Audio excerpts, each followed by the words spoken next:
আমাদের আজকের গল্প রকিং চেয়ার। এই গল্পের লেখিকা আমাদের সকলের প্রিয় সুস্মিতা সাহা। শুরু করছি আজকের অনুগল্প রকিং চেয়ার।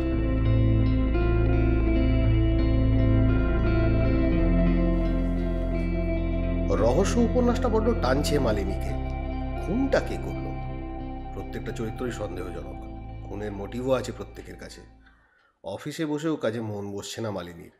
কতক্ষণে যে বাড়ি ফিরতে পারবে? আজ রাতের মধ্যেই শেষ করতে হবে উপন্যাসটা, জানতে হবে আসল খুনিটা কে। বাবার মতোই বই পড়ার নেশা হয়েছে মেয়েটার। বড় আলো জ্বালিয়ে রকিং চেয়ারে বসে দুলে দুলে বই পড়তেন মালিনীর বাবা। সেখানে এখন আর কেউ বসে না। গতকাল রাত 1:30 পর্যন্ত বাবার বিছানায় শুয়ে বইটা পড়ে বাবার শোয়ার ঘরেই সেটা রেখে এসেছে মালিনী, 417 নম্বর পাতায় নিজের হাতে বানানো পেজমার্ক দিয়ে।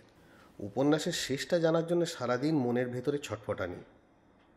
রাত 8টার সময় অফিস থেকে বেরিয়েই বাড়ির দিকে দৌড় লাগালো মালিনী। 45 মিনিটের পথ আজ আর শেষই হতে চায় না। কলকাতা শহরের অফিস ফেরত জ্যামে আরও 10 মিনিট সময় নষ্ট হলো। বাসের জানালার ধারে সিটে বসে মালিনী তখনও রহস্য উপন্যাসের চরিত্রের সঙ্গে মনে মনে কথা বলছে, হাতড়ে বেড়াচ্ছে আসল খুনিকে।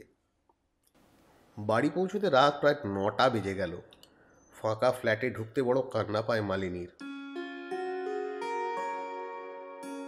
তার বই পড়ুয়া বাবা 3 মাস হলো তাকে একেবারে একা করে দিয়ে চলে গিয়েছেন না ফেরার দেশে। এক সন্ধ্যায় হঠাৎই জ্ঞান হারিয়ে অসুস্থ হয়ে পড়েন তিনি। হাসপাতালে নিয়ে যাওয়ার আগের মুহূর্ত পর্যন্ত বাবা এই উপন্যাসটাই পড়ছিলেন। বইটা আর শেষ করে যেতে পারেননি। ফ্ল্যাটের দরজা খুলেই মালিনী সোজা এগিয়ে গেল বাবার ঘরের দিকে। ঘরের বড় আলোটা জ্বলতে দেখে নিজের উপরই একটু বিরক্ত হলো সে। ইস, অফিসে বেরোবার আগে আলোটা নেভাতে ভুল হয়ে গিয়েছিল। তবে সারাদিন শুধুই যা। মেহগিনি কাঠের স্টাডি টেবিলের ওপর মোটা বইটা রাখা, সেটা হাতে নিয়েই একেবারে চমকে গেল মালিনী। পেজমার্কটা পাল্টে গেল কিভাবে? 417 নম্বর পৃষ্ঠা ও স্পষ্ট মনে আছে। সারাদিন ওই সংখ্যাটা মাথার মধ্যে ঘুরেছে।